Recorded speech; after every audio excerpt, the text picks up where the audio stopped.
যুক্তরাষ্ট্রের সঙ্গে পারমাণবিক আলোচনার জন্য ওমানে পৌঁছেছেন ইরানের একজন জ্যেষ্ঠ কর্মকর্তা। মধ্যপ্রাচ্যে উত্তেজনাপূর্ণ পরিস্থিতির মধ্যেই এই বৈঠককে অত্যন্ত গুরুত্বপূর্ণ হিসেবে দেখা হচ্ছে। ইরানি পররাষ্ট্র মন্ত্রণালয়ের বরাতে জানা গেছে, পারমাণবিক কর্মসূচি ঘিরে চলমান বিরোধ কমানো এবং কূটনৈতিক সমাধানের পথ খুঁজতেই এই আলোচনা অনুষ্ঠিত হচ্ছে। ওমান দীর্ঘদিন ধরেই ইরান ও যুক্তরাষ্ট্রের মধ্যে সংলাপের নিরপেক্ষ মধ্যস্থতাকারী হিসেবে কাজ করছে।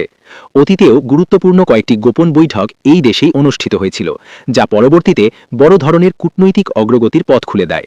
বিশ্লেষকদের মতে, বর্তমান বৈশ্বিক রাজনৈতিক পরিস্থিতিতে এই আলোচনা শুধু দুই দেশের জন্যই নয়, বরং পুরো মধ্যপ্রাচ্যের স্থিতিশীলতার জন্য অত্যন্ত গুরুত্বপূর্ণ।